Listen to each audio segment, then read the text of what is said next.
Ladies and gentlemen, let's get ready to rumble!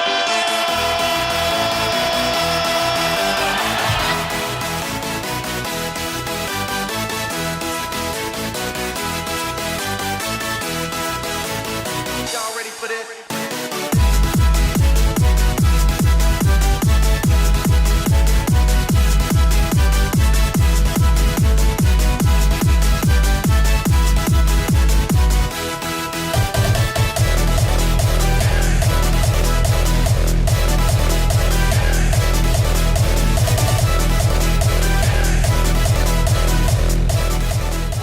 Jocks fans, welcome back to another week. This week we welcome probably the best half of a comedy duo since Abbott and Costello, Jay Onrait. Welcome to the show. Hello, how are you guys doing? We're not doing too bad. Can't complain. Not doing too bad. Love it. How are you heading to the studio for tonight's shoot? That's correct. Yeah, I leave about this time every night to do the television program at TSN in beautiful Scarborough, Ontario. So it'll take me a good maybe a half hour to get there. So yeah, we have lots of time to chat. Perfect. I seen last night you were on probably again one of my favorite suits you have, that brown suede. Yes, I've gotten some really nice new suits lately. And the reviews for the brown suede are off the charts good. It's funny because, like 10 years ago, like now you see guys on TV like Bieksa or myself or whomever wearing like full red suits or purple suits or teal suits. And like 10 years ago, that would have just been a no-no on TV. So yeah, we're starting to push fashion a little further along here in the sports broadcasting world. It's probably long overdue. A lot of navy blues and grays up to this point. Yeah, no, I don't think I've seen anybody in anything colorful or any pattern for years. How much of a say do you have in what you're wearing? Oh, I ultimately I could decide, but we have a woman who's our stylist, and I've never understood people in a job where they have someone picking out their clothes, but then they nitpick about the clothes that get picked up. Like for me, I don't know about you guys. I like wearing nice clothes, but I don't want to go shopping, right? 100%. My dream is, my dream is to have a person much more stylish than me go shopping for me, pick out all the clothes and just tell me what I'm wearing. And that's exactly what our stylist does. I don't have any say because I don't want any say as far as I'm concerned. I mean, I paid $95 for my suit for my wedding last year, and I did not try it on until the morning of the wedding, which I did not tell my wife. Perfect fit. Wow. Perfect fit. But again, I was testing the waters with that, and again, I'm not a guy. I'll go out and buy a brand new pair of sweatpants. I'll be hyped about that. But style, I'm like, I don't know. I don't think I've had. That's impressive. Yeah. That's gutsy. That's really living on the edge, my friend. I didn't tell her till after the ceremony, so it's okay. Yeah, Yeah. I don't think I had anybody pick out my clothes since I was probably like 6 years old, and it was my mom laying it out on my bed in the morning. Exactly. It's the best. Like as men, we don't want to have to do any of that. And also, I'm not that stylish. I like nice clothes, but I don't really know where to go to get them, what to pick out. So to me, it's a dream to have this person pick them out. So yeah, so she's been picking out a lot of interesting stuff lately, and I'm all for it. And I feel like it's not just like the announcers and like the broadcasters, like even the players. Like some of these suits these guys are wearing are just like you know what I mean? Like they're like suits. I don't know between a good suit and a bad suit, but they're all nice suits. Like I know the guys we're big Habs fans, and like Arbor Jack guy likes a nice clean suit. He always wears that cowboy hat or whatever, is that what you want to call it? Yeah. Young guys are definitely more stylish than they were in the league 20 years ago. And you look at like the NBA, like the fashion is just crazy in the NBA. So the NHL is even just starting to catch up to that. But yeah, in general, I agree. The guys are doing a pretty good job looking slick on the way to the rink, no question. So I mean, I didn't think we were going to talk fashion. This isn't a normal topic on the show, but Yeah, I'm all for it. Yeah. I mean, your fashion mostly consists of Shorsey shirts. Yeah, I mean, hey, gotta represent. Great show. Great Yeah. show. Yeah, I know. How did they come along to like get you to be on the show? Did they just ask you because of Letterkenny, or were they interested from like the start? Well, I'm good friends with Jared Kiso, the creator and star of both Letterkenny and Shorsey. And it was funny, from what I understand, he actually wrote me and everyone else who was in our scenes into the show kind of like, not last minute, but it was kind of like the scripts were already done.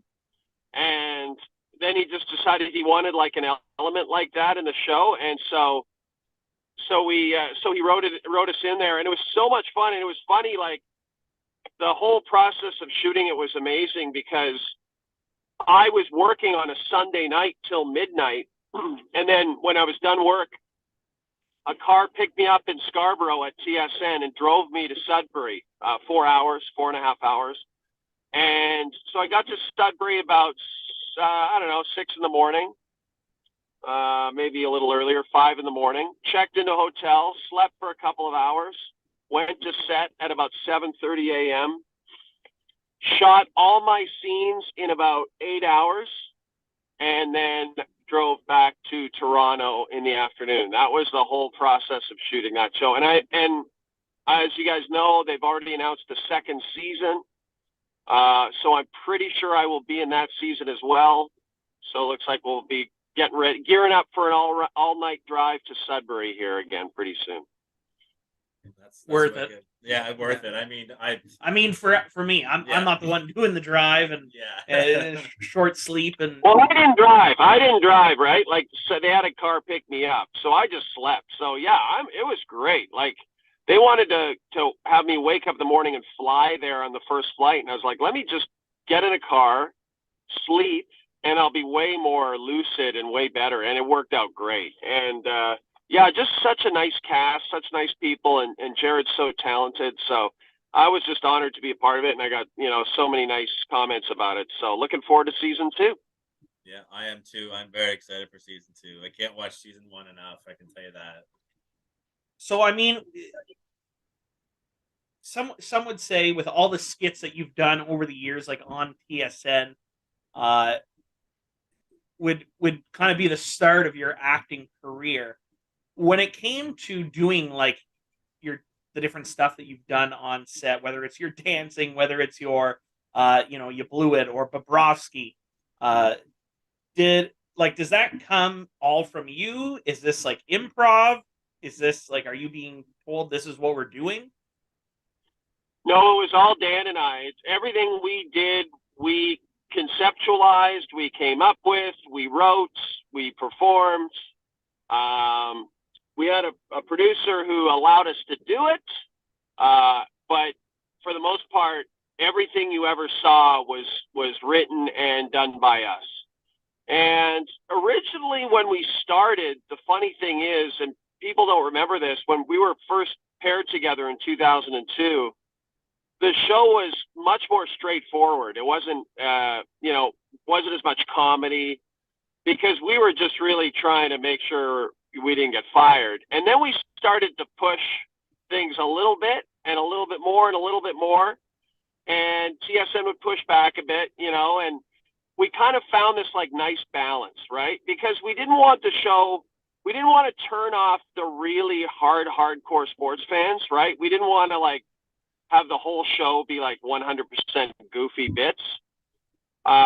But at the same time, we wanted to let our personalities come out, and we wanted the show to feel like basically just two, kind of like you guys right now, just a couple of buddies hanging out, cracking jokes and talking about sports. And we just wanted it to feel casual, but at the same time, we wanted you to be able to watch our show and get all the news and information that you possibly needed. So in the end, it was kind of like a process. People think it was just like instantly we started cracking jokes, but it was probably a 2 or 3 year process where we sort of found our niche there, and eventually kind of got into a great place with the show about 2006, and things just kind of took out from there. And I mean, some of the stuff like that you guys started, like there's a few, like you guys would chirp people you'd see in the stands. Like I know, like I was saying to Joel before we started, the dart guy, like nice dart. Like I remember using that in Yeah. college to like chirp guys, like, for them smoking cigarettes. You know, like I remember that being like Yeah. again, like yeah, like there was. Just Well, and like everybody at TSN, I mean, not everybody, but a bunch of people. The thing about the TV business, people smoked later than most other industries. You know, a lot of the rest of the world quit, and the TV business just kept smoking. So we'd always have a bunch of guys going out for darts. So we just talk about darts all the time. You know, if someone was getting up and leaving their desk, we'd be like, "Oh, going for a dart."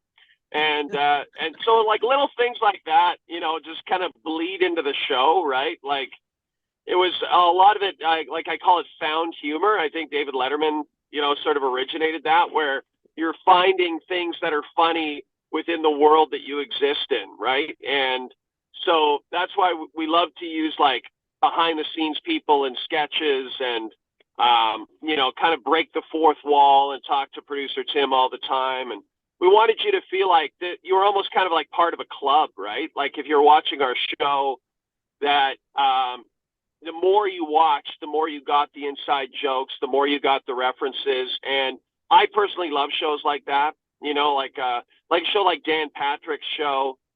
You know, it's not just about the sports talk, right? It's about the Danettes, and it's about his relationship with them and everything. And that makes it, that adds to it, right? And adds an element to the show that makes it, you want to come back to it, especially if you like those personalities. So that's exactly what we tried to do with the show. And for the most part, it worked out.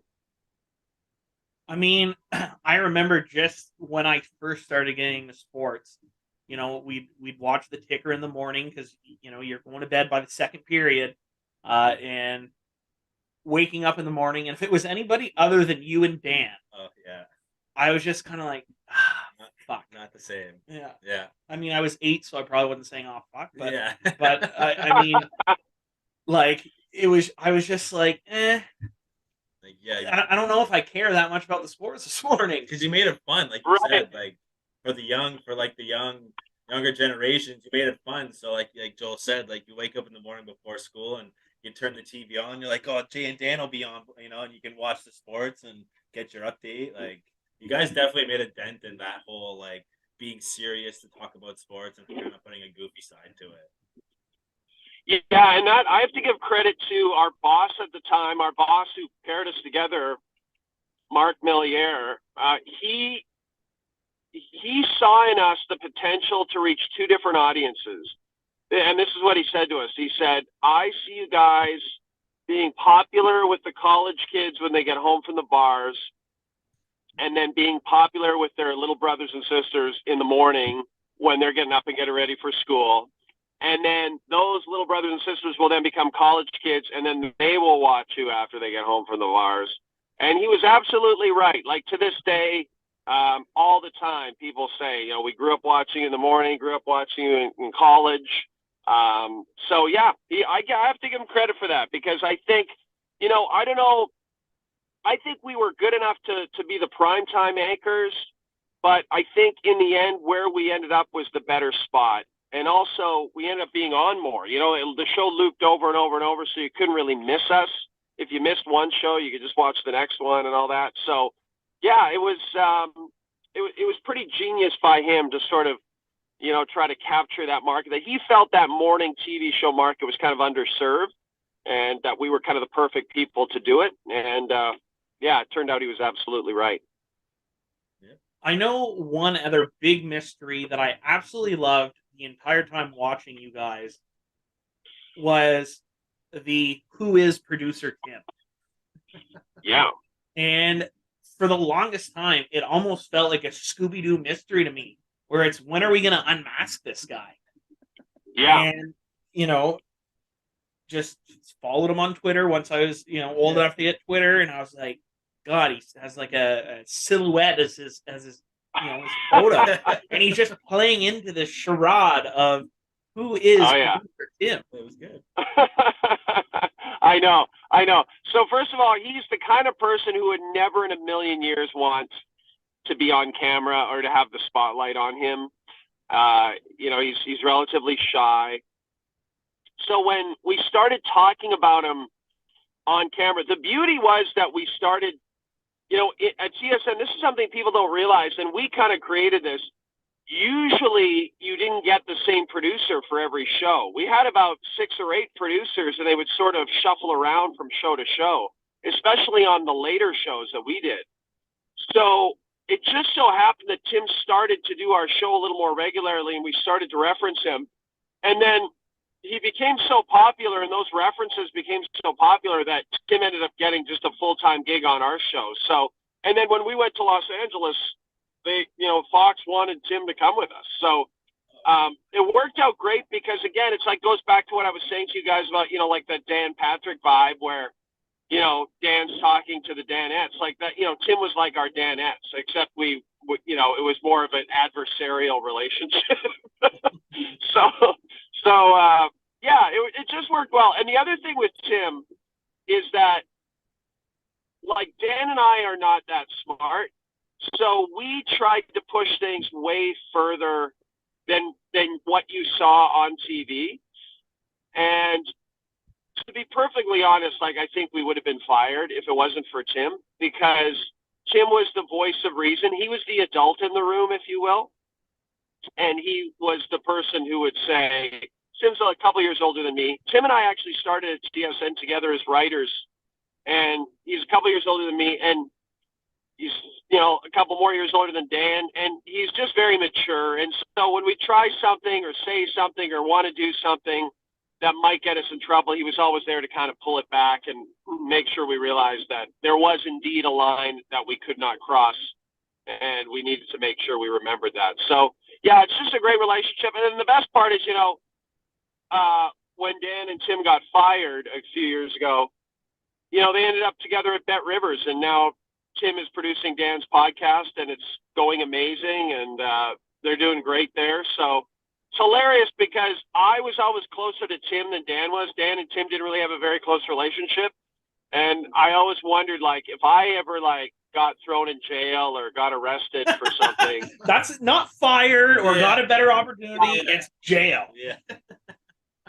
Exactly. If I got thrown in jail for some nefarious thing I did, would they even still want to work together? And as soon as Dan got the gig with Boomsies, the first thing he did was call Tim. So that made me really happy, because it's like you never know how that's going to go, but it's going very well, and they're still working together to this day. So it's a wonderful thing. I mean, I know you guys. I mean, we follow you on Instagram and Twitter. Like, you guys still hang out. I seen that you guys were at a comedy club together not too long ago. Tom Green. Pardon? Tom Green. I met Tom Green walking the streets of Toronto. I was out getting a burger at Maddie's Patties. I look over and I'm like, oh, wow. I think that's Tom Green. And my wife was like, no, there's no way. I'm like, I swear that's him. And it was him, just sitting by himself with his dog eating a burger. Yeah. He loves that. Did about I'm not kidding you guys. He did about 2 hours of stand up. Wow. And and the dog was up on stage with him the entire time. The whole time. There. Yeah. Just sits there. Yeah. Loves that dog. So yeah, no, exactly. We still hang out all the time. We just took Tim out for his birthday. My wife and I did. So yeah, we still hang out constantly. It's great, actually. Was there any animosity or any awkwardness whenever, Bell or TSN, whatever you want to say, had all those major layoffs, like breaking up? Like, I never in 1,000 years would have thought, you know what? Let's break these two up. Let's get rid of something that obviously has worked time and time again. Yep. Like, whenever I heard this, I was just like, what the hell are they thinking? And then I'm thinking, how awkward is that, A, for Jay? How awkward is that for Dan? Yeah. And then producer Tim, who just seems like you kind of mentioned, was caught in the crosshairs of being, a reference on the show, also kind of awkwardly being known. a name that was also let go. Like I just feel like that Yeah. kind of puts all three of you in a real shitty situation. Well, and Natasha Stanishevsky and Brent Wallace, and like that round, excuse me, that round of layoffs was particularly brutal because I felt like a lot of the decisions were personal and not really performance or money based. And so, the boss I mentioned to you who happened to bring us together was let go a couple of years ago, and I didn't realize it at the time. He was let go a couple of years before the firings happened, and I didn't realize it at the time. But that was the beginning of the end because he was the guy who always had our back there, and he really protected us. And there should have been more people protecting us as a team, but that is neither here nor there. So when he was gone, suddenly it was like a new management group that didn't really like us, like never liked us, didn't care about our success, just didn't like what we did. And just, from a personal taste perspective. And it's like, I always say, like, if I'm an NHL GM and I happen to not personally like Timo Meier, that's not going to prevent me from going out and trading for Timo Meier since I know he'll make my team better. Yeah. But in this case, that's exactly what happened. Like, basically, someone let their personal feelings interfere with good judgment. And Dan had made obviously some public mistakes and everything, but that was 6 months previous, right? So, it's sort of like, it'll never make sense to me, and I'll never understand it. I might even, at least with Dan, he had some issues and stuff. With Natasha, that one was even more bewildering for me because, you're just talking about maybe the most popular anchor we ever had. But again, just someone who didn't, think she was that good and decided that was the end of it, and so that's the funny thing about our business. And I guess that's not just unique to the broadcasting business. That's any business, right? You can be as good and as popular and as amazing as you want, but sometimes things are just out of your control. And when someone else is making the decisions, someone else is making the decisions. There's really nothing you can do about it. Well, I'm glad to see that it didn't affect your friendship with Dan or producer Tim, because I mean that I couldn't imagine just going through that. Like, we have I would say a pretty tight knit group in our department at work, and if I walked in and my two best friends or two people I'm close with are let go, I'd probably be like, well, why am I still here? Like, why? Like, almost like what would you call that? Survivor's guilt, almost of like. Yeah, a little bit, and that's like any layoffs, right? I mean, that's like you talk to anyone who is in a company that's doing massive layoffs, they'll always tell you it's almost worse to be left behind. It's almost worse to be the one who didn't get laid off than the one who was, because not only do you have, as you guys described it, survivor's guilt, but then you end up doing more work for the same pay. Yeah. Because a bunch of the people you used to work with have been let go. So, yeah, no, I mean, I think that's true in so many industries, where it's sometimes worse to be the one who doesn't get fired.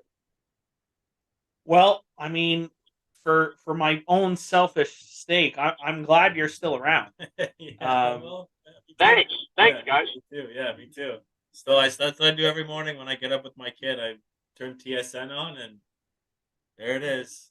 And it's Sorry, go ahead. I was just gonna say, it was weird for us because then it's like, okay, what do we do? Like, we got to do a show here. It can't be the same show. So what do we do? And I think we've found another niche with the show now. After a couple of years of trying to figure it out. Like, I think it's very watchable now. It's still funny. We've got good rapport with the guests. And I really enjoy doing it. For the first little bit, I didn't, because I was like, just kind of lost, right? Like, what am I doing here? I got to figure this out. Plus, I'm doing twice the work. I'm doing all of Dan's work now.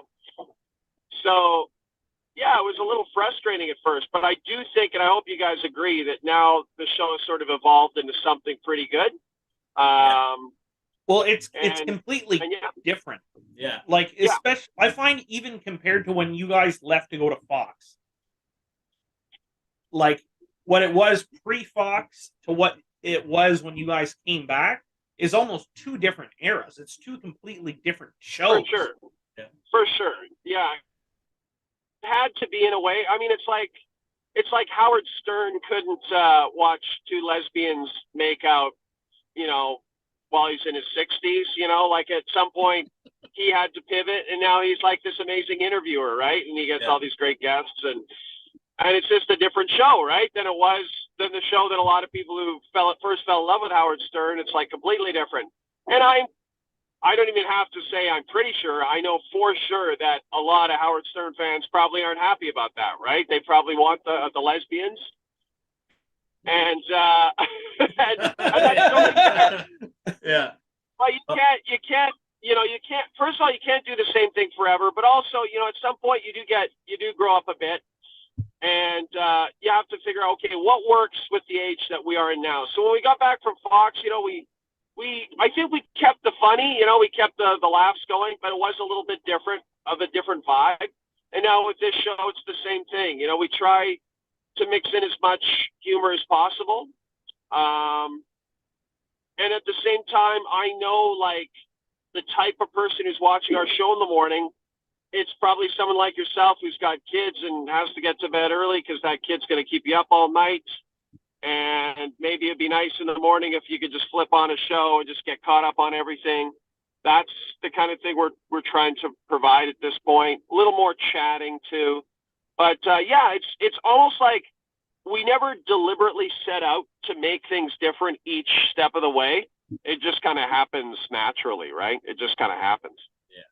Well, I gotta say that in 2017, when you guys came back on trade deadline day, I was pretty excited that day. Let's just put it that way. The trades weren't great, but when they came on the ticker that you and Dan were coming back, I was reacquired. Yeah, reacquired. I was pretty excited about that.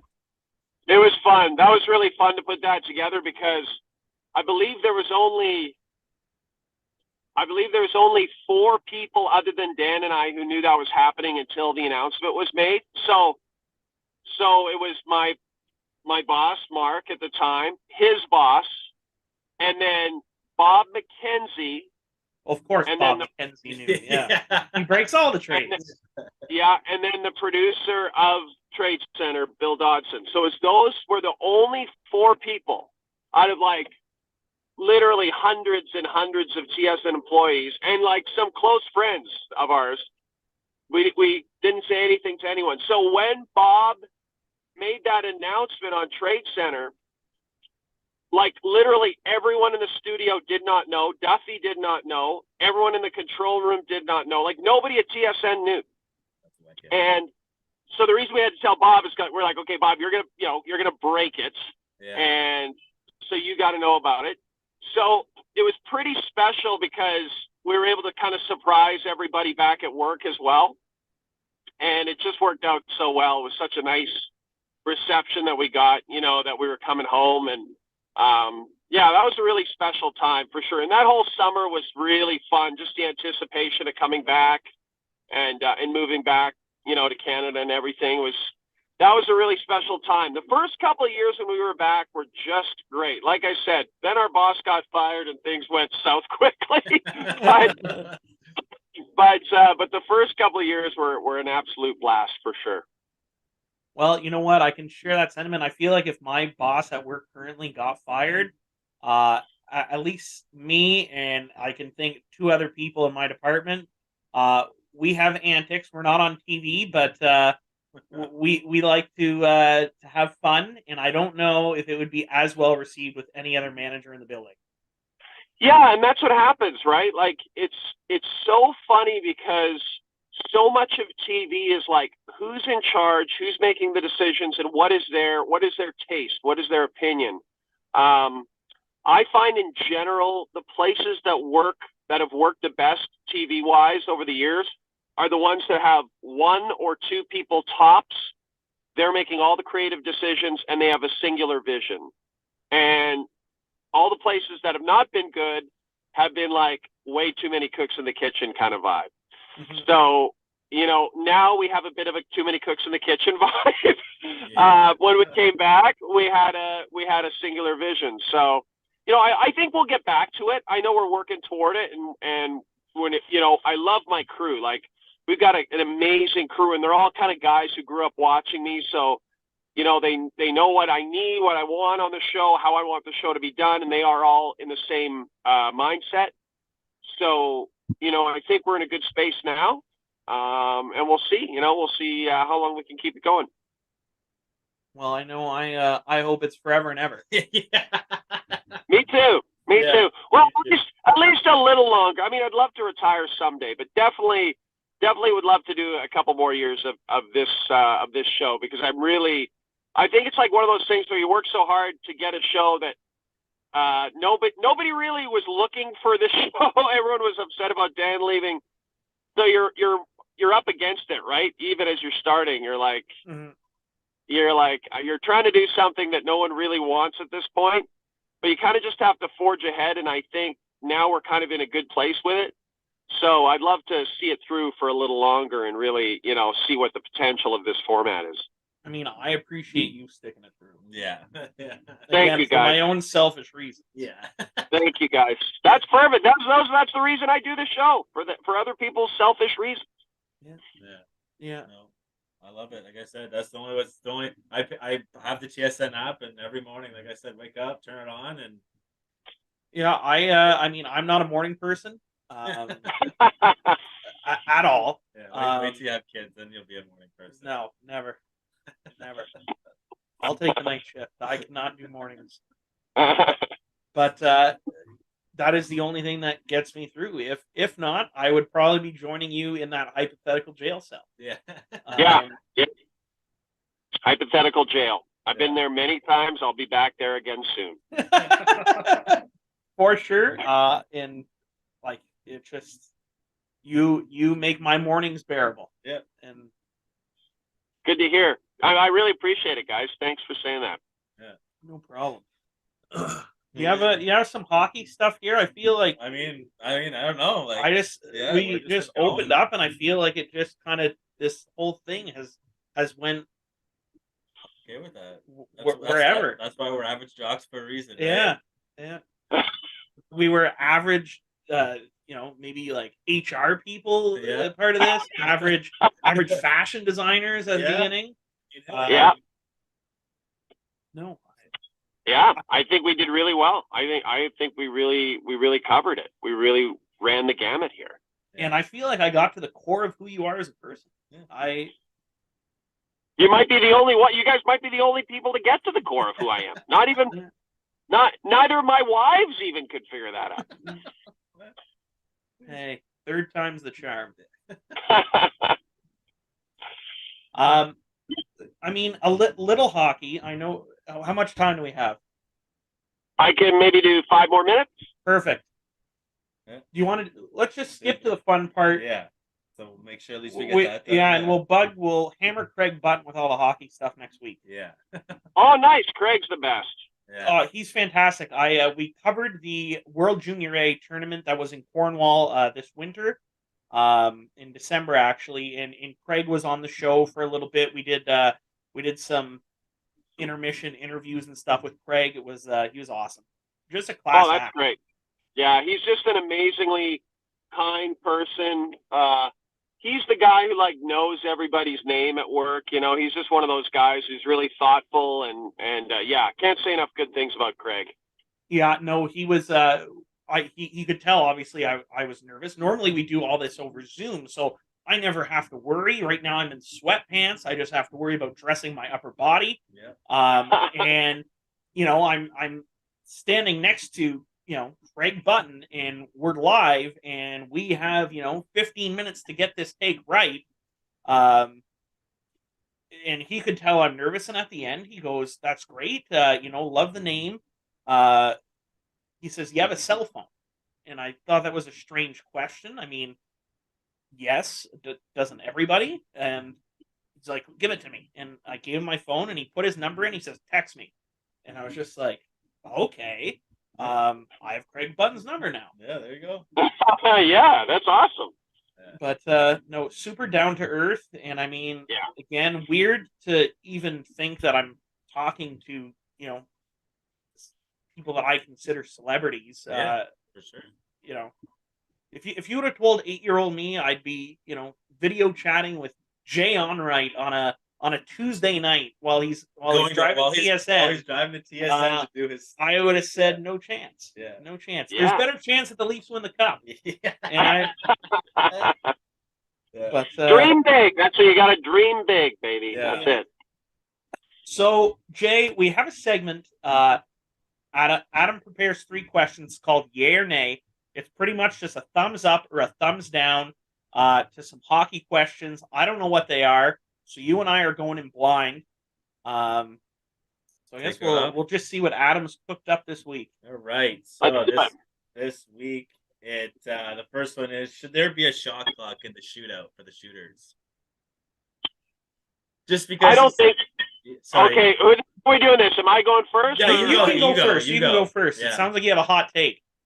Well, I don't really have a hot take, but I don't think that's the issue with the shootout. Put it that way. I don't think that's. I think that's getting a little nitpicky about. It's either you do the shootout or you don't do the shootout, and I don't think a shot clock is gonna. I'd rather see a consistent. Like, I know we've got the pitch clock in Major League Baseball, but it seems like it's barely enforced. So yeah. I would like to see that enforced more. Personal opinion, I don't think that's the issue with the shoot. I agree. I mean, I would rather see them do more, 3-on-3 OT. Yeah. Right. And after 3-on-3, let's go down to 2-on-2, 1-on-1, and then the goaltenders meet at center ice and fight. Yeah. I mean, this is my hot take. I'm fine with the way things are now. I'm like probably the one person who loves hockey so much who really isn't that upset about the way we're doing things now, especially now that it's 3-on-3. Like, the 3-on-3 is so exciting and so fun to me. I'm fine with, doing it for the allotted time and then getting into the shootout and getting it done, because I do feel like, yes, it would be. So then you could do another 5 minutes. Of course you could. But it could end up tied after 5. I mean, it seems unlikely that a 3-on-3 would end up tied after 10 minutes in the NHL, but it could happen, right? So then what do you do, right? You have to do a shootout anyway. So, it might be a controversial take, but I'm kind of fine with the way things are now. And I also kind of feel like the way I've always felt about the shootout is I get that people don't like it, but all I know is if there's a game going on in the newsroom and it's a game people care about and there's a shootout in that game, everyone's watching every shot. Everyone's on their feet and everyone's on the edge of their seat watching every shot. And now, is it the right way to finish a game? Maybe not. But I mean, they've been doing it in soccer for forever. And it's more of a everyone's got to leave. Everyone's got to go home kind of thing. It's never going to be perfect, but it's kind of the best they can do in order to actually have finality to something, right? So that was a long ramble. I know these are supposed to be quick answers, but I kind of rambled. No, it's all good. I appreciate it. Normally, I'm the one that rambles, and so it's nice to be on the other side of things. But I agree with your take on the shootout. I don't mind it. I would love a little more 3-on-3 OT, but the shootout shows personality like it does on your show, and it brings in that element of like pitcher versus batter 1-on-1. Yeah. Soccer, goalie or goalkeeper versus forward, defense, midfielder, whatever, 1-on-1 battle. This brings in that 1-on-1 battle of who's better. And I don't know. I don't mind it, but just with how exciting the 3-on-3 is, I would prefer, like, if I had to choose a game being decided by one or the other, I would prefer the 3-on-3. For sure. I think everyone would agree on that. Yeah. All right. What else do you got? Well, with the All-Star game just passing, me and Joel talked about the All-Star game and how we've kind of lost interest. So to make it more interesting, should the NHL look into making like a ball hockey game instead of having the game on ice? to interact with the fans more, to make it more fun, so people would watch more. So I heard Andrew, speaking of Dan Patrick Show, McLovin from the Dan Patrick Show, Andrew Perloff, I thought had a great tweet about the All-Star game. And he was talking about both the NBA and NHL All-Star games. And he said, I'm watching the All-Star game with my son, and he's fascinated by it. And it finally hit me. The All-Star game's not for me. The All-Star game's not for adults. The All-Star game's not for hardcore sports fans. The All-Star game is for kids. The All-Star game is for the local market that the All-Star game is in. Mm-hmm. So everyone in the local market gets excited about it. You get to take your kid to it. There's lots of fun things to do there. It absolutely blows my mind that like reporters and hockey people tweet and complain about the All-Star game for this reason. I love hockey, okay, guys? Love it. But you know what I also love? That 3 or 4 day All-Star break where we can all just take a little break from hockey, a little mental break from it, from covering it, I mean, like those of us who are in the industry. Yeah. Just take a little mental break from it. Maybe watch another sport. You know, there's lots out there. And let that All-Star game be for the kids, you know? And it was, when he said that, I was like, that finally makes sense to me, because it's not like I thought the All-Star game was good. It's not like, I mean, this year might have been the worst one ever, and the skills competition might have been the worst one ever. And, you know, everyone's like, well, how do we fix it? How do we fix it? There's no fixing it. It is what it is. You'll never get players to try. Yeah. You're not going to start throwing $1 million down. Nobody's doing that. All they want to do is make money on it. It's for the kids. It's for the local markets. Ball hockey game, I feel like, is a horrific idea, and someone's going to get the wrinkles from that. I just asked the question. This is why you guys also come up with the question. Yeah, because exactly. But I don't mean like from you specifically. I'm just mean like all these ideas where everyone's like, okay, what if we did the skating competition down in Lake Ontario, or, you know, the fastest, you know, like all this stuff. It's like, why do we not overthink it and just accept that it's for children and then move on to the second half of the season? That's my take. Yeah. The floor is yours. I have two fixes.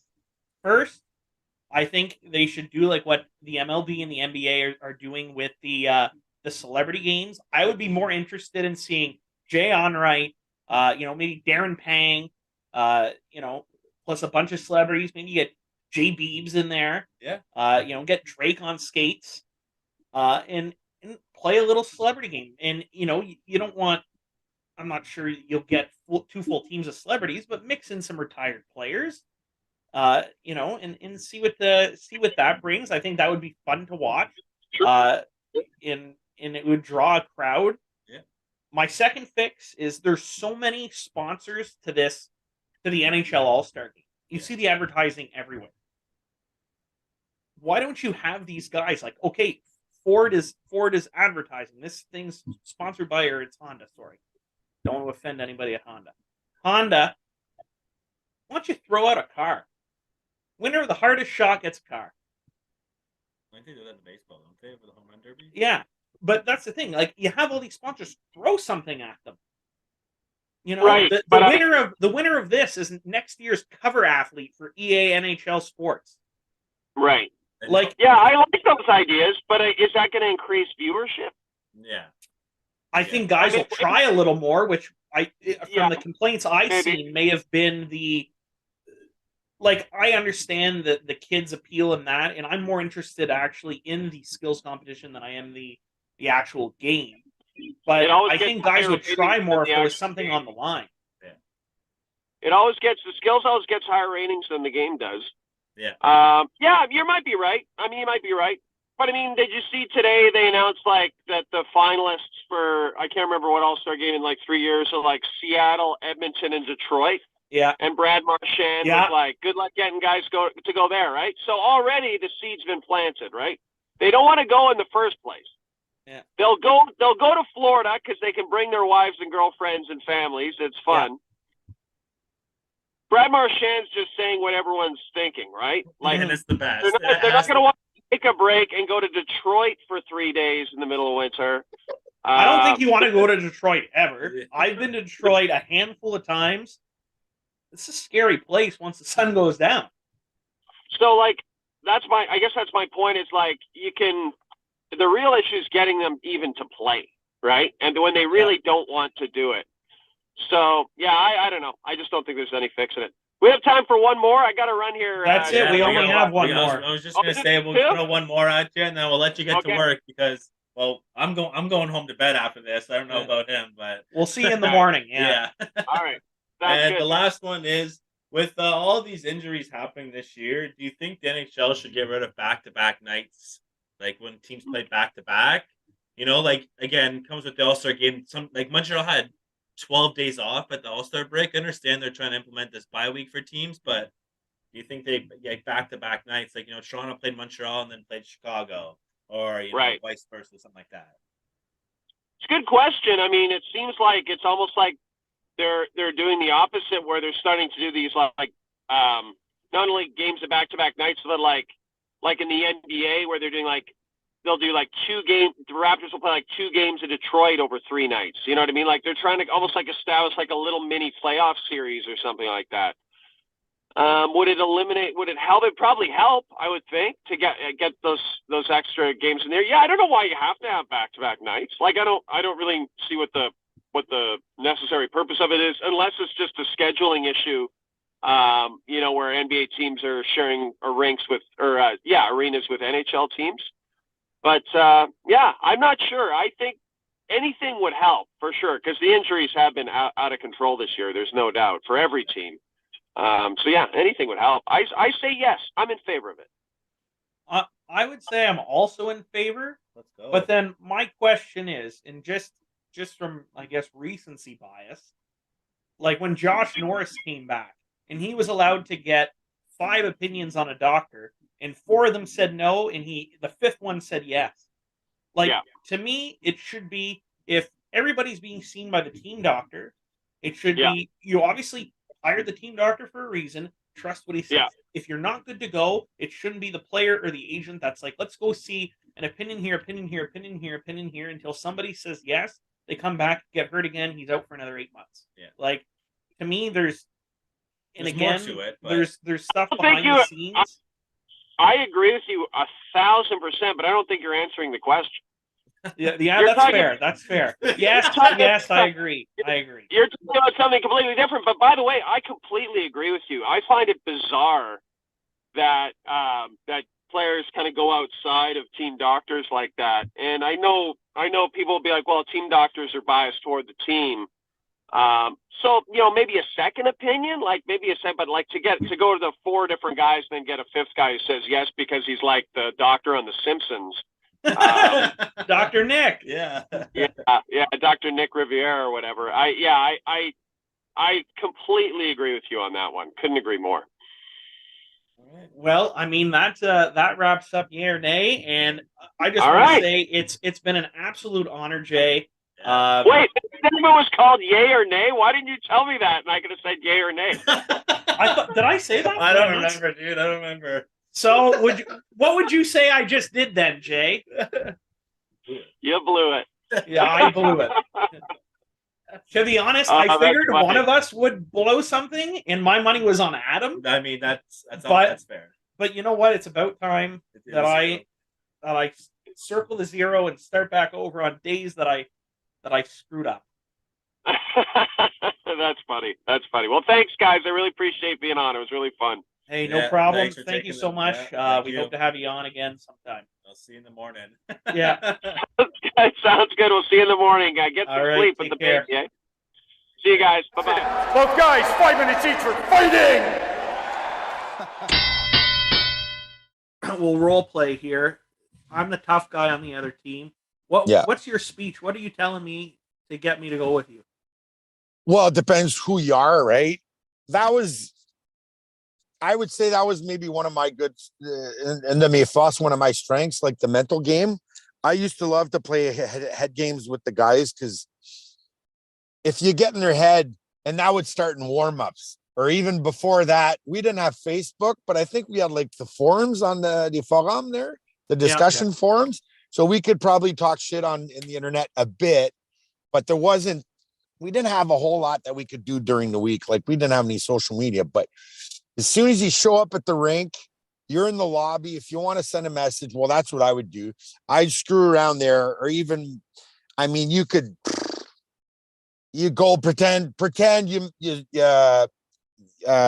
fais semblant de te tromper de vestiaire. You pretend that you don't know where you're going, and you go in their dressing room, and then you start talking shit, and you pretend you don't know you're at the right place. Anything would work, right? And you knew some of these guys, even if they were tough, you can get them rattled. So you could talk about, I won't name these things, this list, I won't go there, but I said some pretty awful things in my career. and I didn't care, because it was free. Yeah, I'm going on the ice. I've got 3,000, 4,000 people that want to see me get my head ripped off. I mean, anything was tous les coups sont permis, right? So you start the game there in the lobby, and then the warm-ups was great, because then you make the guy look stupid in front of everybody. You'd start humiliating him on the ice, in front of the fans, in front of his own players. And then if it gets to that, then at the face-off, then you can say the really dirty stuff. I mean, you can talk about anybody. You can imagine who you can talk about, and you get his feelings. I mean, you can talk about, and then we knew stuff, right? Everybody's played together or against for years. Mm-hmm. Junior, coast. Some guys played in the A, some guys played in Europe, and then you got all kinds of information. I mean, it wasn't fun for me to know stuff about you. Wasn't fun for you. No. So is there anything anybody that could say, is there anything that anybody could say to you that would piss you off? No. Because I get the vibe. You're just cool. You're just like, I don't look. Fuck. You get my nerve. You know what? You know who would get under my skin? And I played with him in Cornwall for the first time in my career, and I hated that guy. Louis-Philippe Charbonneau. That's one guy I said some nasty stuff about him, and I won't say nothing right now, but when he walked in the room, and usually I'd be cool about playing against the guy I used to fight. That was the only guy I wanted. And he walked in the room, the first training camp practice, and I was sitting down. I was trying to think, what am I going to do? How I'm going to do this? How we're going to meet, right? And I'm usually cool about this stuff. I don't know why. I got anxiety going about this guy, and I think we might have to go, right? I'm like, honestly, I didn't know how this was going to go. And he walks in, and I remember he's got his bag on his shoulder, and he stopped in front of me, and then he's got that smile. Remember, LP had that grin smile. And he just looked at me, and he just smiled. And I remember I looked at him. I said, on va se donner la main avant de se cracher dans la face. We'll shake hands.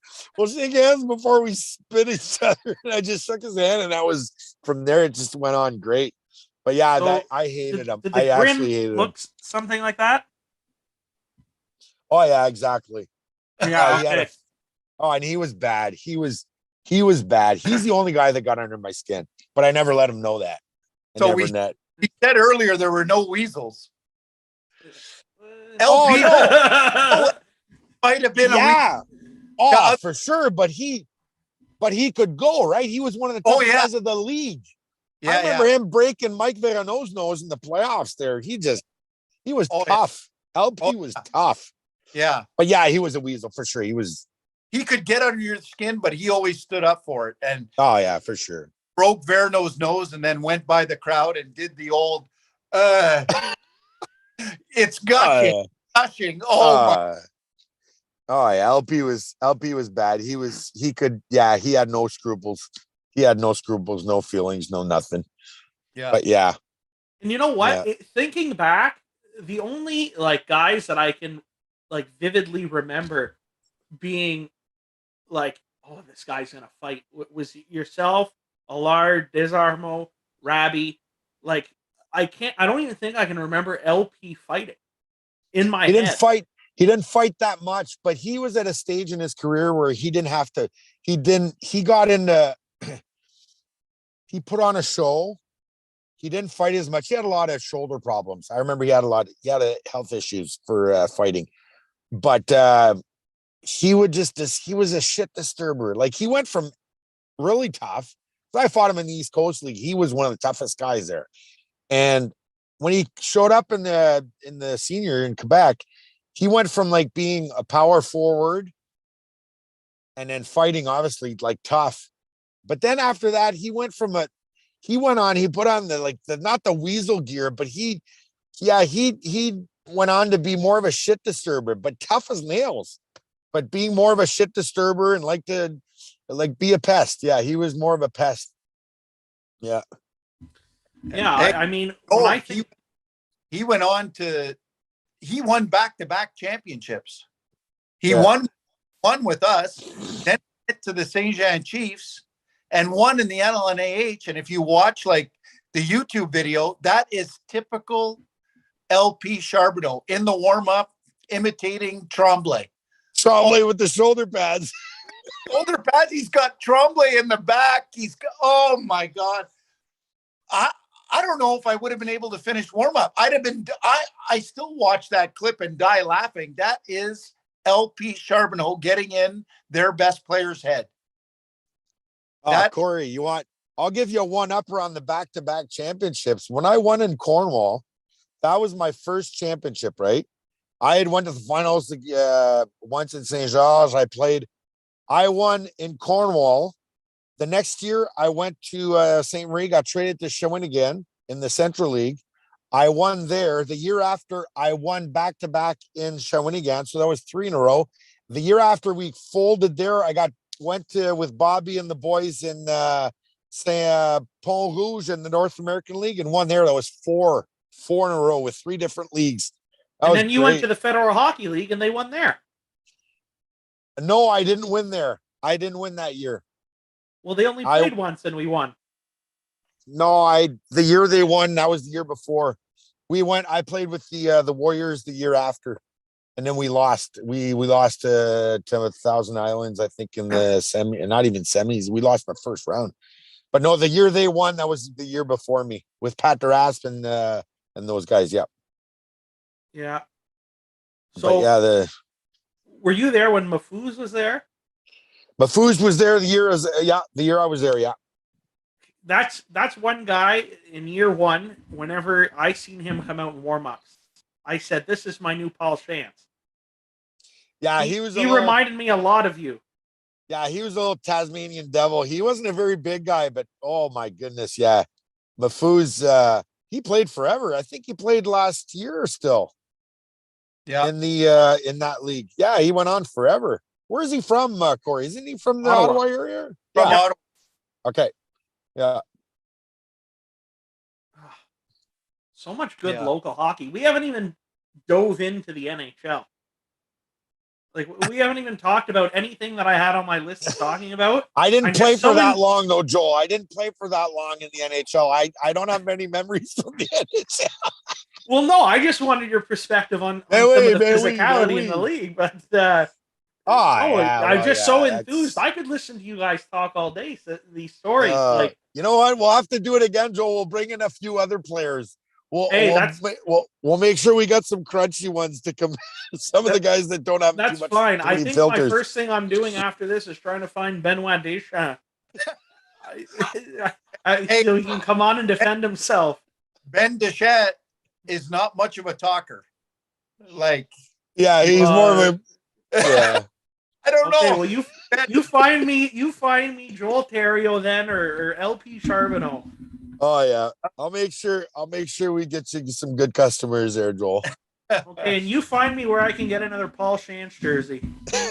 Well, yeah. Oh, you know what though? Because I remember Dan gave us our jerseys.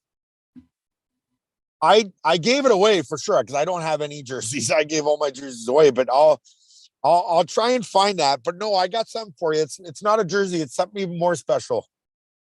I got something good for you. You know what?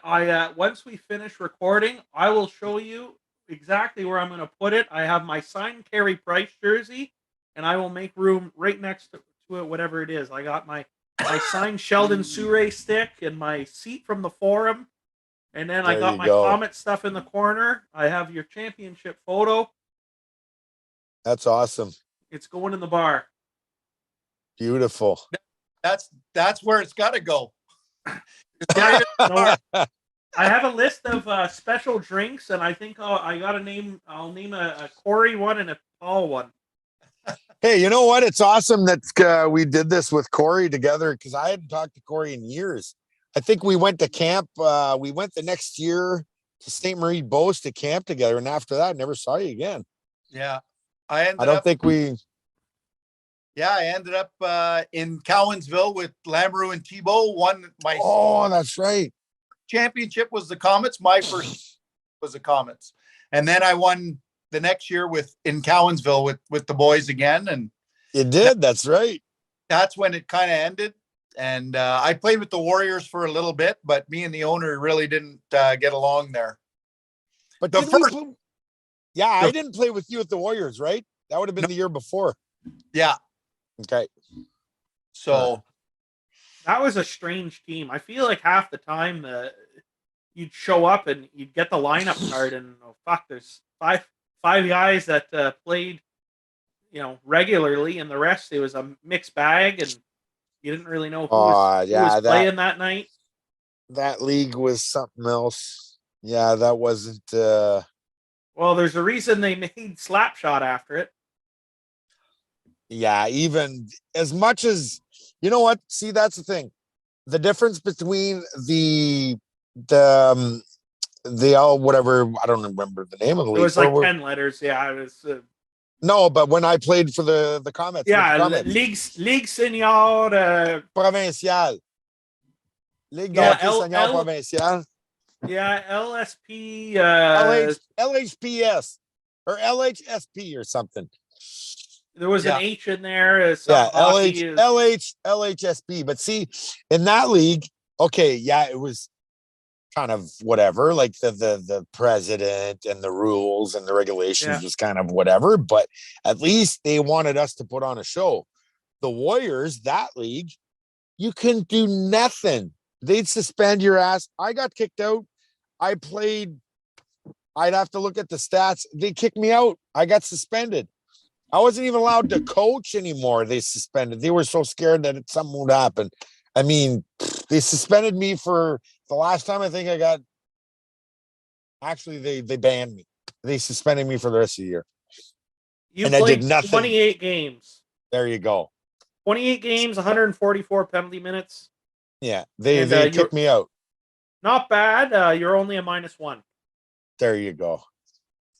But yeah, no, the league was nothing near there was no entertainment. That's the part that sucked. They wouldn't allow nothing. So yeah. Anyway.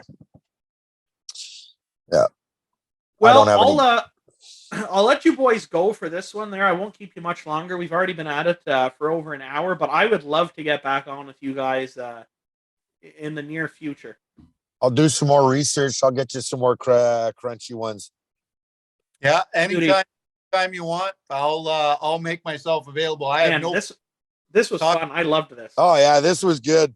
I hadn't seen Corey in a while, man. That's funny. I've sat down, I don't know if you guys follow the podcast page, but we had Noodles McLennan there on last week, and Jim Lang, and we have James Duthie on in a few weeks. But I think this has been my favorite one so far. I think just entertainment level wise, I feel like those guys are worried. They're on TV and they're Well, let's do a reunion. Let's make sure let's try and get something organized to get the boys back together for I'd seen Marty Bone. We played together with the the Warriors, but all the other guys, I seen Ben at the rink in Laval, but a lot of those guys I hadn't seen in years. Who's the other one there? Alain Kenville, he's still in town. Yeah. Kenville, yeah. What was his Killer? No, what was his nickname? Killer Kenville. Killer Kenville. There you go. Yeah. Wow. It's we should try and get together. That was a good group of people for sure. Absolutely. Anytime you want to do it, I'll make myself available. This was fun. I haven't seen Paul in a while, and yeah. Well, Paul, if you're ever in town, beers are on me. Corey, you're invited over anytime.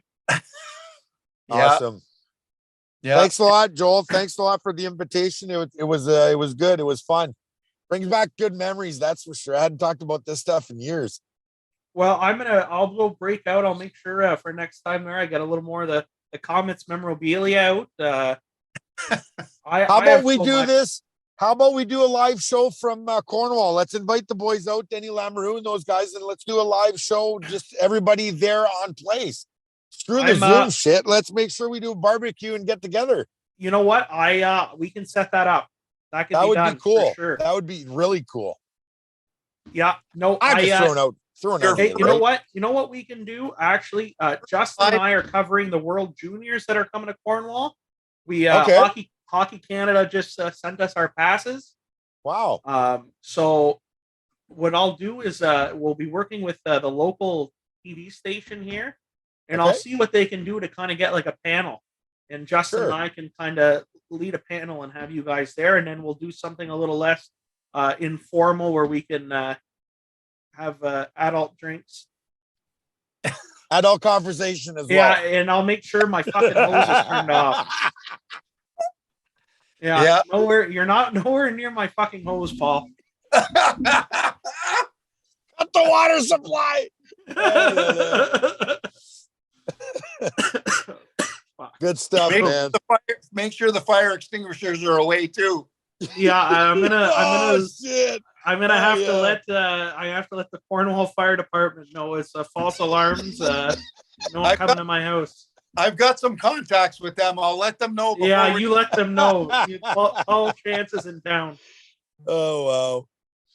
All right, we'll set that up. We'll be in touch, and I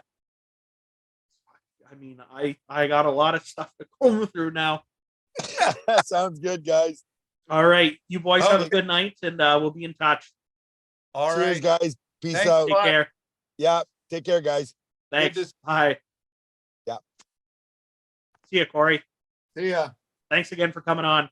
No problem. All right, take care, brother.